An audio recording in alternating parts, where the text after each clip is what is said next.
Servicio informativo Notihoy. Debate y expresión con la noticia como debe ser. Como debe ser. Las opiniones vertidas en este espacio son de exclusiva responsabilidad de sus protagonistas. 7:51 a.m. y vamos a continuar con los análisis sobre la situación del país. Hoy vamos con la mirada social. Varias cifras dan cuenta de las repercusiones dramáticas en la situación del Ecuador. Estamos hablando de una tasa de pobreza multidimensional que sobrepasa el 38%. Hablamos de un empleo adecuado de apenas el 32.1%, es decir, la mayoría de la población se encuentra en la informalidad. Hablamos de una tasa de desempleo que supera el 8%. Consecuencias de la pandemia. A esto se suman la violencia social que se ha registrado a propósito de la COVID-19. Y todo esto en un escenario de expectativas, de desencantos. Hace un momento analizábamos la responsabilidad de los partidos políticos frente a este proceso. ¿Habrá alguna expectativa y esperanza de cambio en el país para lograr un desarrollo integral de los ciudadanos? Al mismo tiempo y paralelamente, ¿qué ocurre con la práctica social? ¿Qué ocurre con el protagonismo del ciudadano cuando vemos un marco legal que habla del poder popular, por ejemplo? Vamos a analizar todos estos elementos con nuestros invitados. Ana Patricia Muñoz, ella es la directora ejecutiva del Grupo Faro. También nos acompaña Rudy Hidalgo, es la directora ejecutiva de la Corporación Participación Ciudadana. Y Mauricio Alarcón es el director ejecutivo de la Fundación Ciudadanía y Desarrollo.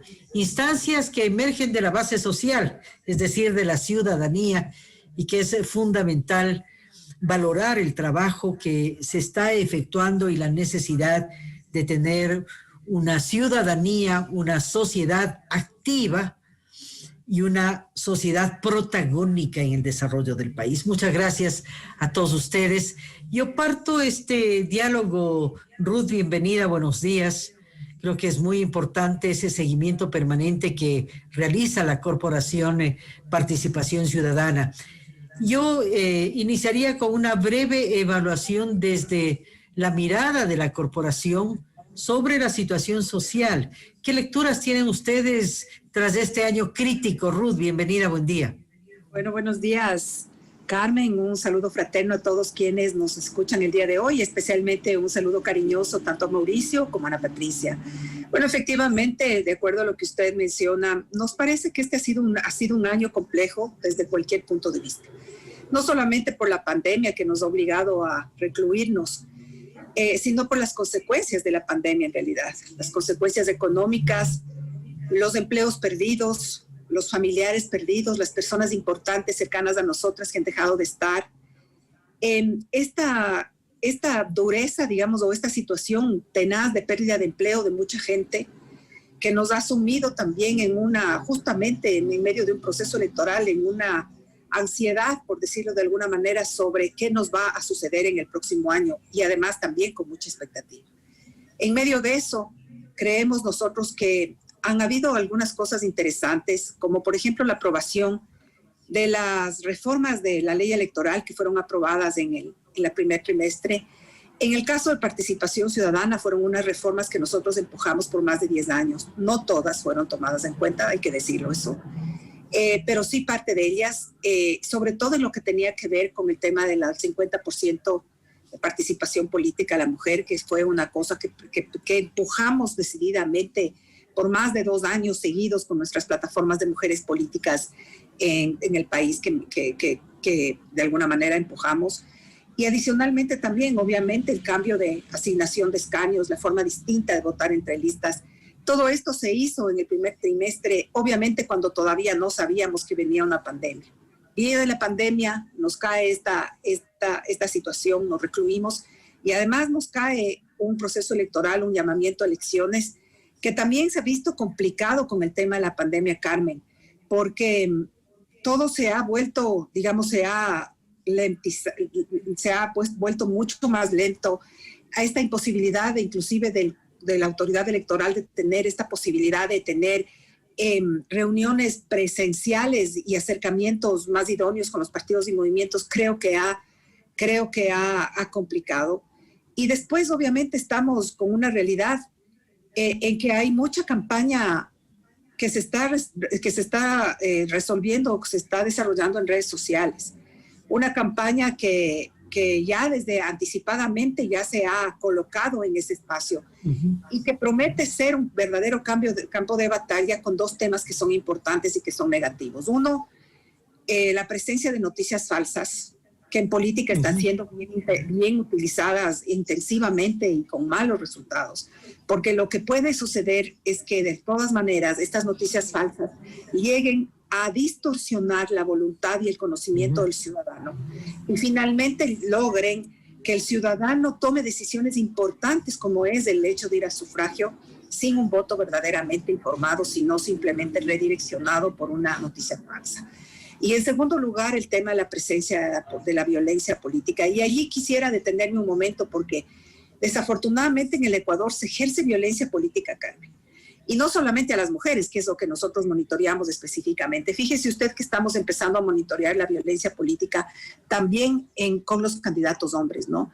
Para un poco probar nuestra teoría de que la violencia política es un ejercicio bastante común en el ejercicio de la política en el Ecuador, lamentable, y que es una realidad que hay que cambiar. Y esa violencia política también nosotros estamos seguros que va de alguna manera a distorsionar lo mismo, es decir, distorsionar la información y el grado de responsabilidad que va a tener y oportunidad que va a tener la ciudadanía para votar, porque lo que va a pasar o lo que está pasando es que la presencia de violencia es tan fuerte y se difunde por otros medios como el WhatsApp o como el Facebook, etcétera, que la gente está empezando a discutir o a debatir sobre el contenido violento, si de tal persona es o el apelativo que le están dando o no es, cuando en realidad lo que deberíamos preguntarnos los ecuatorianos es cuál de nuestros candidatos están en capacidad en realidad de afrontar con responsabilidad y de forma efectiva los principales problemas. Entonces, estamos en una situación muy, muy difícil. Pasado mañana ya empieza la campaña oficialmente. Pero mañana 31 de diciembre. Claro, mañana 31, disculpe, sí. Mañana 31 empieza la campaña. Oficialmente estamos en campaña el 31. Sin embargo, no tenemos una papeleta todavía clara. Nosotros que hacemos seguimiento y le tomamos el pulso a los planes de trabajo de los candidatos, nos ha costado muchísimo trabajo el lograr tener esta información que es tan valiosa. Y si a nosotros como organización de sociedad civil, que al fin y al cabo tenemos entre nuestros principios misión, visión, este tipo de seguimientos y acompañamiento, imagínese lo que va a significar para el ciudadano de a pie, el ciudadano de provincia, el ciudadano que está tratando de pescar al río revuelto rápidamente, quiénes mismos serán los candidatos por los cuales hay que votar, con una cosa adicional, que la forma de votación ahora cambia. Entonces, tampoco hemos sido muy informados acerca de cuál es el cambio que significa votar con lista cerrada. Así es. Y claro, con una sábana con 17 presidentes, candidatos a presidente de la República, significa que cada uno de ellos tiene sus propios asambleístas nacionales y provinciales. Imagínese usted ya desde ya cómo son y van a hacer esas sábanas para elección en una votación de lista cerrada, va a confundir a la ciudadanía si es que el Consejo Nacional Electoral no se pone las pilas y no comunica. Y en eso también tenemos una responsabilidad, la sociedad civil como siempre, y vamos a apoyar que este proceso de comunicación y sobre todo de conocimiento de todas las nuevas reglas, de cómo votar en pandemia, de cómo votar responsablemente, de cómo informarse y demás, pueda llegar de alguna manera como es a la ciudadanía y a la colectividad. Ojalá lo logremos en apoyo de este fortalecimiento del proceso electoral, Carmen. Son varios ejes en la intervención de Ruth, y uno muy importante que aludió, por ejemplo, el tema de la información falsa, ¿no? Cómo va a determinar que los ciudadanos finalmente puedan adoptar decisiones en base a parámetros irreales. Vean ustedes cómo afecta a la democracia también. Mauricio, bienvenido, buenos días. ¿Qué ha significado para el país, para la sociedad civil este año en materia de derechos humanos y libertad de opinión, libertad de pensamiento? Bienvenido, buen día. Buen día, Carmen, y un gusto compartir este espacio con Ruth y Ana Patricia. Un saludo a nuestra audiencia de NotiHoy. Y pues, siguiendo además en línea con lo que ya nos ha mencionado Ruth en un inicio, creo que es importante tener en cuenta que 2020 ha sido un año que en medio de todo ha afectado seriamente a nuestro país. Creo que las condiciones entre los distintos países de América Latina son distintas. Y si uno revisa además de estudios de opinión que se han presentado recientemente, uno ve que los ecuatorianos en primer lugar tienen necesidad de trabajar, quieren reactivar la economía, han perdido su empleo en medio de la pandemia. Ana Patricia probablemente nos entregará información en ese tema con mucho mayor precisión, pero además un estado de ánimo muy caído. El ecuatoriano empieza a sentir frustración, preocupación, incertidumbre. Se dice que 3 de cada 4 ecuatorianos no tiene certeza respecto a lo que vaya a pasar consigo mismo y con su familia durante 2021. No se diga cuando aún se mantienen preocupaciones fuertes sobre los temas relacionados con seguridad y ahora precisamente con la salud y el manejo de la pandemia. En medio precisamente de ese contexto es que uno puede hacer una retrospectiva a lo que ha sido 2020 en materia de derechos, ¿no? Y nos tomaríamos más de un programa para analizar, Carmen, todo lo que ha pasado en ciertos temas en específico, como el veto total al Código Orgánico de la Salud por parte de Lenín Moreno, que ha afectado ciertos derechos, así se genere un debate amplio sobre el tema, o asuntos tan trascendentales como los que tú mencionas, la situación actual de la libertad de expresión, de la libertad de prensa, cuando el gobierno de labios para afuera ha dicho que todo ha mejorado y como tú recordarás al inicio del mandato, se firmó la declaración de Chapultepec, se reformó la ley de comunicación, pero en la práctica se sigue manteniendo un clima de hostilidad, ya no solo contra medios de comunicación y periodistas, sino que se ha acentuado mucho la hostilidad y el discurso estigmatizante contra aquellos que piensan distinto. Ya ciudadanos comunes que se manifiestan a través de las redes sociales, por ejemplo, ven cuestiones bastante complejas respecto de qué dice una persona, dice otra y simplemente recibe amenazas. Tú has visto que incluso ya las amenazas han superado el ámbito de lo público, de las autoridades, y han pasado pues a hacer ya un asunto general, un asunto ciudadano. Adicionalmente, mencionar, y mis colegas de panel no me van a mentir, que nos quedamos con la expectativa aún abierta de qué vaya a suceder con las organizaciones como tal. Un proyecto de ley que se discutía en la Asamblea Nacional para normar las organizaciones para que nunca más la libertad de asociación esté regulada mediante decreto ejecutivo y la voluntad del gobernante de turno se quedó a medio camino. Ni siquiera se empezó a discutir de manera seria en el pleno de la Asamblea Nacional. Esperemos que sea una de las prioridades del nuevo periodo legislativo 2021-2025. Y ni qué decir, Carmen, de otros derechos que en medio de la pandemia se han visto seriamente afectados: el derecho a la educación, el derecho a la salud, y que por supuesto deben empezar a generar un debate serio a nivel nacional, un debate serio para además exigir propuestas claras, exigir respuestas a las interrogantes de la ciudadanía por parte de los candidatos, y que no caigamos en las palabras bonitas, en el discurso demagógico, en esas frases cliché como las que hemos escuchado durante todo este tiempo, y que empecemos a ver acciones concretas. Los ecuatorianos, como he mencionado, en este contexto de incertidumbre, en este contexto de desánimo, lo que quieren es escuchar no solo frases esperanzadoras propias de una campaña electoral, sino propuestas claras y concretas que puedan solucionar los problemas que están afectando su vida diaria. Así es que en ese sentido es fundamental que veamos más allá de las simples propuestas populistas que pueden permitirle a una persona acceder a la presidencia o acceder a la Asamblea Nacional y empezar a hacer un debate serio sobre los retos de la transición que se producirá en mayo del 2020. Ana Patricia, el Grupo Faro le toma el pulso a la situación social, a la acción social. ¿Cuáles son las preocupaciones que registra la ciudadanía frente al escenario del 2020? A ratos me da la impresión que quizás se reedita siempre esa falta de preocupación por la política o esa suerte de apatía sobre el quehacer político y en este caso sobre el escenario electoral a propósito de esa lucha diaria y las necesidades que tiene nuestro pueblo agravado ahora con esta crisis multidimensional. Ana Patricia, ¿qué piensa nuestro pueblo? Sí, nuevamente un saludo, Mauricio, Carmen y Ruth.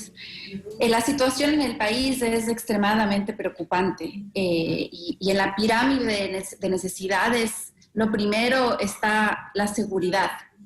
Lo segundo está las necesidades físicas, el poder comer, el poder respirar, el poder tener salud. Y después el ser humano va prestando atención a otras necesidades importantes, pero que le impide hacer esto si no tenemos cubiertas las necesidades básicas. Y Carmen, ahí es importante quizás concentrarse en tres aspectos muy preocupantes de la situación del Ecuador, pero que espero esa preocupación y esa crisis y esa gravedad nos lleve a mejores rumbos. El primero es la situación macroeconómica del Ecuador. Esperamos de crecer, se espera de crecer en un 9.3% el país, es decir, casi 10% de la economía se va a perder en este año. Como ya mencionabas al principio, apenas 1/3 de la población económicamente activa tiene un empleo pleno. Y además, el Ecuador tiene una deuda sobre el PIB, sobre el Producto Interno Bruto, de más del 60%. Es decir, todas estas cifras nos llevan a un escenario económico complicado en los años a venir. El segundo bloque es justamente el social, y aquí hay que decir las cosas más allá de la pandemia, ¿no es cierto? Un poco los eventos de octubre del 19 y la pandemia sacan a la superficie problemas estructurales que estuvieron ahí. El Ecuador progresó enormemente en construir una clase media en los últimos 12 años, sin embargo es una clase media muy frágil. Latinoamérica sigue siendo el continente más inequitativo en el mundo. Los últimos cifras muestran que el 1% en Latinoamérica acumula el 30% del ingreso total. El 1% tiene el 30%. Esto va a empeorar enormemente en estos años a venir, especialmente en el Ecuador. De hecho, Carmen, los últimos datos de la OECD, de las proyecciones de la CEPAL, muestran que el Ecuador es el país en el mundo que va a incrementar su desigualdad en mayor porcentaje, cerca del 6%. Hay un indicador que se llama el Gini, que en el Ecuador ha venido mejorando y que se espera que suba en 6%, el porcentaje más alto en el mundo. El Ecuador lastimosamente también ha roto récords en el exceso de muertes comparado a la normal. Y qué doloroso es decir eso, qué doloroso es decir que cerca del 35% aparentemente de la población en el Ecuador ya estaría contagiada, el porcentaje el tercero más alto del mundo.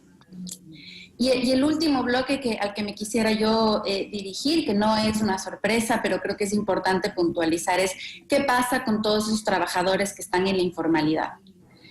Y aquí hay que ser claros, son personas que salen a las calles, que se esfuerzan. En un último estudio que sacamos del Grupo Faro, midiendo las condiciones de los trabajadores informales en Quito, porque como decías en la introducción, la informalidad en el Ecuador es más del 50%, pero no hay datos para conocer bien cómo están esas familias. Nosotros levantamos esos datos en Quito y lo que vimos es 3 puntos, muchos puntos, pero 3 para resaltar. 1, desde la pandemia, estos trabajadores trabajan en promedio 51 horas a la semana. Si no son personas que quieren estar en la casa recibiendo ayuda, son personas que salen a la calle todos los días a esforzarse por sus familias. Y reciben, a partir de la pandemia, una media de $145 mensuales. La canasta familiar es más de $700. El ingreso familiar de estas familias es de cerca de $300 al mes. Es decir, hay esfuerzo, hay trabajo extra, no hay ingreso. También es importante considerar, y con esto voy terminando, la caracterización del sector importante, aunque quito solo un ejemplo, de educación. La gran mayoría, o la mayoría, cerca del 50%, tiene secundarios. Es decir, que el Ecuador está perdiendo capital humano, las familias no están produciendo lo que deberían, la productividad decrece y no hay ingreso suficiente para que estas familias, estos niños que están atados a la informalidad puedan progresar. Entonces, son problemas a los que creo que hay que atacar profundamente y que estoy convencida, a pesar de las dificultades, que se lo puede hacer. Ahora, frente a este escenario que nos ha descrito Ana Patricia, ¿cómo lograr, Ruth, que la ciudadanía haga clic con el quehacer político? Obviamente la designación de representantes de un presidente de asamblea va a determinar el rumbo del país, pero parecería ser que no alcanzamos a dimensionar la importancia que tiene cuando escuchamos reflexiones ciudadanas en el sentido de que a mí no me interesa la política porque si yo no trabajo, no como. ¿Cómo lograr ese clic, Ruth? Es difícil, Carmen, y yo creo que las cifras que Ana Patricia acaba de mencionar son una radiografía de la realidad, una radiografía dolorosa de lo que está pasando. El pensar en estas cifras que menciona respecto de cuánto una persona que está en la informalidad recibe mensualmente versus lo que debería recibir ante lo que cuesta una canasta básica, es la verdad súper doloroso. Porque obviamente nos habla de la inequidad social y la inequidad que todavía existe en el Ecuador y que se ha, desde mi punto de vista, a través de la pandemia, como dice Ana Patricia, no solamente visibilizado, yo creo que se ha aumentado y se ha profundizado, esa es la palabra que quería utilizar. Siendo así, y obviamente si pensamos, además, por otro lado, yo no tengo cifras en este momento, pero sí he leído estudios de cuántos trabajos, y no solamente cuántos trabajos, sino cuántos emprendimientos han cerrado y cuántos emprendimientos se han perdido. Esa realidad también es terrible. Entonces, hay que ponerse a pensar un poco en qué están pensando los ecuatorianos en este momento de elecciones, y cuáles son las necesidades que el ecuatoriano va antes de las urnas a fijarse o va a preguntarse respecto del candidato que obviamente le va a ofrecer una mejor situación o mejorar su situación o salir de la situación en la cual ha caído después de la pobreza. Y en ese sentido va a ser, yo a veces me parece que esas situaciones extremas de complejidad económica que atraviesa nuestro país y nuestros ciudadanos a veces nos vuelven proclives también de caer en los temas populistas. Yo creo que el populismo es esta situación y estas crisis son carne y son caldo para los populismos, porque muchas personas irresponsables que forman parte de movimientos partidos ofrecen justamente lo que la ciudadanía va a necesita, pero lo ofrecen a sabiendas que no es posible cumplir a cabalidad. Y simplemente por estar en campaña lanzan cifras irresponsablemente y ofrecen cifras puntuales. Yo estoy escuchando cifras puntuales que desde mi punto de vista son una locura, de aumento de empleo, por ejemplo, que es imposible y se sabe que no va a ser posible cumplir por la situación que estamos atravesando. Entonces, si es que vamos al meollo de la pregunta de cuál hará clic o cómo hará clic, es bien difícil decir eso, porque yo me temo, y ojalá me equivoque, que si es que hay un candidato populista suficientemente pilas para conectar con la ciudadanía con un ofrecimiento que no sea real, pero que simplemente tal vez en palabras o en propaganda suene interesante o suene se venda como una solución, puede ese clic darse con esta persona y no realmente llegar a elegir a la mejor persona o la más idónea. Entonces, ese es un problema. Ahora, por otro lado, ¿cómo hacemos también clic aquellos que estamos, digamos, de alguna manera dedicados a acompañar estos procesos? Yo creo que la responsabilidad patriótica que tenemos organizaciones como las nuestras, tanto como FCD y como Grupo Faro, es justamente tratar de incidir a nivel nacional en lanzar campañas de información para que la gente comprenda claramente a lo que se está enfrentando. Cuando digo lo que se está enfrentando, no es poca cosa, Carmen, porque como le decía hace un momento, tenemos una nueva forma de asignación de escaños y tenemos una nueva forma de votar. Las personas han estado acostumbradas a votar uno por la lista 1, otro para la lista 15, Exacto. Otro por la lista 26. Esa ha sido, digamos, la dinámica que por más de una década nosotros hemos estado acostumbrados. Y quitarle esa costumbre al ciudadano de a pie va a ser difícil. Y la única vacuna que tenemos para ejercer un voto responsable es la información. Y entonces allí cumplimos un rol, las organizaciones de sociedad civil, sin duda. No queremos nunca tomarnos el rol, digamos, de la institucionalidad, nunca vamos a querer eso, pero sí somos aliados estratégicos, creo yo, en informar a la ciudadanía de la mejor manera posible, en construir espacios de debate, si bien es cierto, el Consejo Nacional Electoral también va a hacer sus debates porque por ley le corresponde, pero también organizaciones como las nuestras también nos corresponde, creo yo, contribuir con el fortalecimiento de la información y simplemente llevar el mensaje que hoy más que nunca necesitamos informarnos adecuadamente. Estamos con cifras que nos hablan claramente de la situación dramática que económicamente, educación, podemos hablar solamente un programa entero de cómo ha sido afectada la educación en este tiempo. ¿Quiénes han sido los más afectados? Obviamente aquellos que tienen los percentiles de pobreza más bajos, que ni siquiera han tenido acceso a esta educación virtual. Así es, yo creo que esta pandemia ruda ha develado todos estos problemas. A las 8:30 estaremos dialogando sobre el tema educativo con Milton Luna. Doctor Alarcón, le escuchaba a usted un interesante análisis porque también hay otros elementos para que el ciudadano analice y pueda mirar si es que los candidatos le dicen la verdad, no le dicen la verdad. Usted decía algo muy importante. Si un candidato viola la normativa, el marco legal ecuatoriano, cuando todavía no esté en ejercicio, ¿qué podemos esperar del doctor Alarcón?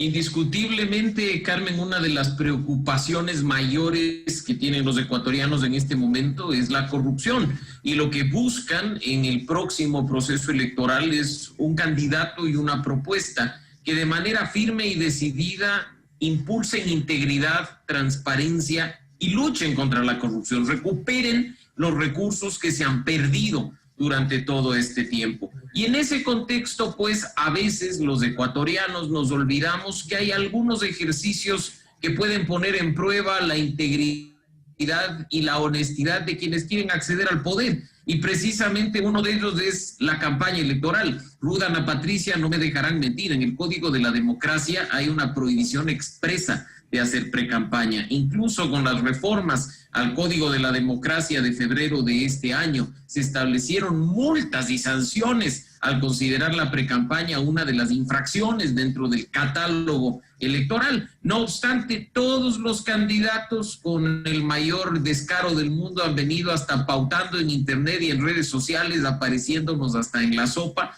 violando la norma electoral. No se diga, Carmen, aquellos partidos y movimientos que se han constituido en organizaciones de garaje que se venden o se rentan al mejor postor, que aparecen y desaparecen en función del proceso electoral. Incluso tienen denuncias en la fiscalía por haber pedido dinero para poder acceder a ciertas candidaturas. El que está en lo menos está en lo más. Si alguien no tiene la suficiente integridad para llevar a cabo un proceso electoral de altura, respetando la Constitución y la ley, difícilmente va a poder hacerlo en caso de acceder al poder. campañas además que ya se están viendo, ojo con esto, bastante grandes y dimensionadas de quienes quieren acceder a la Asamblea Nacional. Después no nos estemos quejando de que se repitan los casos de diezmos para aquellos que acceden a una curul legislativa y quieren recuperar la inversión. Yo creo que además, en las circunstancias que hemos vivido, de un descrédito de la función ejecutiva, de una falta de credibilidad y de legitimidad de la función legislativa, podría ser una oportunidad para el despertar del ciudadano, para que ya no se limite únicamente a votar cada 2 o cada 4 años, sino que empiece a prestar atención, a activar la democracia participativa, hacer seguimiento de lo que hacen sus representantes. Exigir cuentas, Carmen, eso es fundamental. No nos olvidemos que ha cambiado también, de acuerdo a las últimas reformas del Código de la Democracia, la forma de financiar la política. Se han establecido nuevos parámetros, se han establecido ciertas normas para evitar que se repita un caso como el arroz verde o casos sobornos, que ya fue sancionado por la justicia. Pero del otro lado necesitamos organizaciones políticas responsables que estén dispuestas a transparentar de manera proactiva no solo los ingresos, sino los gastos, los candidatos, que nos digan quiénes están detrás de sus campañas, y organizaciones políticas que además no se limiten a entregar al Consejo Nacional Electoral formularios con números que no nos dicen mucho, sino que rindan cuentas de algo que también financiamos los ecuatorianos, el famoso Fondo Partidario Permanente. Las sanciones que actualmente se han dado hasta el día de hoy a organizaciones políticas por mal uso de este Fondo Partidario Permanente no se cuentan ni siquiera con los dedos de una mano, Carmen. Y por ahí ya nos han llegado, a propósito de nuestro Observatorio al Financiamiento de la Política, denuncias ciudadanas en las que además se dice que estos fondos, tanto el de promoción electoral como el partidario permanente, no son sino una forma disfrazada de sostener a los caudillos de ciertos partidos y movimientos políticos que ya no se encuentran en el poder y que necesitan vivir de la política. Así es que hay que estar muy atentos para que la integridad, la honestidad, la transparencia se practiquen desde el inicio de la acción política y que no esperemos a que lleguen al poder para empezar a exigir cuentas o a transparentar cuestiones. Bueno, Patricia, el punto de partida para el desarrollo de una estrategia política electoral obviamente son las encuestas. Es el punto de partida, digamos. Esto determina también el discurso de los candidatos. Discursos muchas veces vacíos que no hacen otra cosa sino intentar agradar al electorado que necesita escuchar una respuesta a lo que es su inquietud. ¿Cómo lograr identificar cuando el candidato o los candidatos están hablando de ese discurso vacío de agrado al elector, pero que no tiene un contenido cierto? ¿Cómo hacerlo, Ana Patricia? Esa es la pregunta, y ahí coincido plenamente con Mauricio y con Ruth, que cada uno desde su área tiene no solo la responsabilidad, sino la obligación de poner sobre la mesa de la forma más clara posible qué es lo que realmente están y no están proponiendo los candidatos. El Ecuador tiene normas muy de avanzada y progresistas en muchísimas cosas, incluida esta misma, ¿no es cierto?, donde tienen que presentar antes de inscribirse o de inscribirse sus planes de gobierno. Incluso si no hay cumplimiento de los planes de gobierno, peligro de revocatoria del mandato. Es decir, esto es en serio. Pero ¿cómo traducimos esos planes de gobierno a, primero, algo que se entienda y que, como decía Rudy y Mauricio, vaya más allá de una declaratoria de principios o peor aún de datos que no tienen sentido, ya al cumplimiento y al seguimiento que le dé la ciudadanía luego? En Grupo FAR implementamos una iniciativa que se llama Del Dicho al Hecho, que justamente hace ese seguimiento a las promesas de campaña a los presidentes ya electos y a las políticas que se pongan en marcha después. Entonces es un proceso continuo a lo largo del ciclo electoral y de las políticas públicas. Ahora, Carmen, ¿cómo hacemos esto en este contexto? Hemos hablado mucho de las dificultades de la pandemia y también deberíamos rescatar, ¿no es cierto?, el débil interés que hay sobre todo de los jóvenes en la política. Nosotros hicimos en el 2019 una encuesta a jóvenes representativa en todo el país junto con Flaxo, y ahí hay un decrecimiento importante del interés en la política de los jóvenes. Incluso esta encuesta empieza desde los 15 años. Y 71% de ellos muestran que no tiene ningún interés. Y cuando se empuja un poquito más la pregunta y se dice, ¿y cómo usted participa? ¿Cómo se integra? El 29% me parece dice, a través del reenvío de memes. Entonces, el significado de que es ahora estar en política es el reenvío de un meme. Entonces, estamos debilitando esa participación profunda que creo que es fundamental. Aquí cada uno creo que tiene esa ideas distintas, innovadoras, donde podemos alcanzar al electorado, pero también creo que es importante sentar de a poco, quizás sea un trabajo más del mediano plazo, la importancia que tienen las propuestas que sean tomadas en serio, sus candidatos, sus propuestas y los cómo. ¿Cuáles son las temáticas que interesa a la ciudadanía? Este año nosotros analizaremos 16 temáticas, una de ellas, por ejemplo, siendo el cambio climático. La mayoría de los candidatos menciona cambio climático en sus planes, pero lo hace todavía desde un sentido muy superficial, sin ni siquiera mencionar, me parece que ninguno de ellos menciona los acuerdos a los que el Ecuador ya está suscrito. El Acuerdo de París, por ejemplo, siendo uno, las NDCs, y para no abrumarnos, lo voy a dejar ahí. Pero hay cosas que ya son una pauta, que el Ecuador tiene compromisos incluso de largo plazo, que los candidatos al menos deberían estar enterados y al menos mencionar. Y si no se lo hace, ahí está, creo, la obligación de la ciudadanía, de la sociedad civil organizada, para que al menos en las cosas que el Ecuador ya prometió, firmó y tiene compromisos internacionales para cumplir, lo haga. Y finalmente la otra, que es con la que empecé, una sociedad que no luche para ser más equitativa es una sociedad que no va a progresar. Tener una sociedad con más igualdad hace bien a todos. Y creo que ahí nuevamente tenemos que estar muy, muy atentos en el gobierno entrante para que esos principios se cumplan en la práctica. 8:27, me quedan 3 minutos. Recién iniciamos el análisis y ya se me acaba el tiempo. Vamos con un minuto de cierre con cada uno de ustedes. Ruth, ¿cuáles deberían ser los propósitos ciudadanos? Hablamos mucho de la participación ciudadana. Recordemos que la Constitución de Montecristi creó el quinto poder, así se denominó, pero esto ha sido parte del desencanto comunitario. ¿Cuál debe ser el rol ciudadano, Ruth? Yo creo que la participación ciudadana, Carmen, se ve reflejada justamente en el interés que el ciudadano refleja o muestra en conocer quiénes son las personas que pretenden representarnos en la Asamblea y desde el Ejecutivo. Yo creo que ya no podemos, yo al menos creo que no conviene seguirnos desgastando, analizando si el Consejo de Participación Ciudadana funcionó o no, si fue bueno. Yo creo que de largo están los criterios de que nunca debió existir, pero más allá de eso, la realidad hoy por hoy es que la ciudadanía está en un proceso electoral, que mañana empezamos la campaña electoral. Y entonces la responsabilidad nuestra como ciudadano es informarnos adecuadamente desde la institucionalidad, asegurarnos que vamos a tener 2 cosas: información adecuada y completa y seguridad para el momento de ir a votar. Y obviamente, algo que es importante y transversal, la transparencia de las elecciones y la secretud del voto.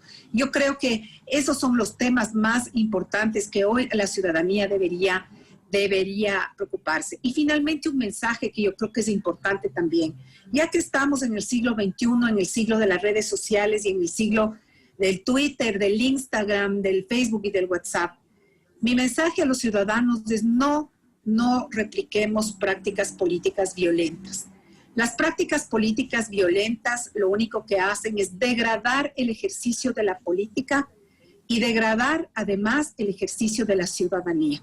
Si nos volvemos ciudadanos del meme, si nos volvemos ciudadanos del chiste, de la broma o la de la descalificación, vamos a ir generando una sociedad violenta y una sociedad que vive simplemente de lo que quieren los otros que creamos nosotros. Entonces, votemos responsablemente, informémonos adecuadamente. Mauricio, reflexión final. Carmen, hace más de 2000 años, Platón decía que el precio de desentenderse de la política es el ser gobernado por los peores hombres. Y creo que no hay mejor frase que describa el momento actual. Si el ciudadano no actúa con responsabilidad, si el ciudadano no se interesa por la política y por lo que sucede en ese ámbito en el país, difícilmente va a tener representantes dignos, representantes íntegros, honestos, transparentes y cumplidores. Mi llamado a la ciudadanía para que preste atención al proceso electoral del próximo 7 de febrero, que revise los candidatos, que revise los alternos para la Asamblea Nacional, que revise los planes de trabajo y que no se deje llevar simplemente por simpatías o antipatías, que haga un ejercicio de ciudadanía responsable profundo y que así tome la decisión, para que después no nos estemos quejando de la calidad de representación en nuestro país o de la calidad de gobierno y de su toma de decisiones. La responsabilidad mayor, mis queridos amigos, mis queridas amigas, está en nuestras manos. Nuestro poder de votar para escoger a los mejores no depende de nadie más que de nosotros mismos. Información, por supuesto que sí, responsabilidad, indudablemente, pero un ejercicio pleno de ciudadanía activa hasta el día en que acudamos a votar. Así es, una ciudadanía responsable hoy más que nunca. Ana Patricia, concluimos con usted. Amén a todo lo que se ha dicho antes. Y recordar 3 cosas. Votar es un derecho y también es un privilegio. Hay mujeres, hombres que murieron para poder tener ese derecho a votar y a decidir. Así que para mí el día de las elecciones, a pesar de estos momentos difíciles, es un día de celebración en el que podemos expresar nuestra voluntad máxima y así hay que tomarlo. Segundo, vienen momentos difíciles pero que presentan siempre oportunidades. El país va a requerir sacrificios y sacrificios de todos y el que diga lo contrario no está diciendo la verdad. Entonces, importantísimo saber que en este sacrificio tenemos que pensar en los más vulnerables y exigir que los gobernantes lo hagan así. Y el tercero es un ejercicio constante de participación y de involucramiento a todo nivel, desde el hogar hasta la comunidad, y que haga que esto nos permita ser más solidario en los meses que se vienen. Así es, ojalá como sociedad nos olvidemos de las luchas de espacios de poder y busquemos una lucha colectiva que permita a todos salir adelante, obviamente, que haya reflexión en la clase política ecuatoriana y sobre todo los ciudadanos. Nosotros tenemos el privilegio y el poder de votar. Muchas gracias a Mauricio Alarcón, a Rudy Hidalgo y a Ana Patricia Muñoz.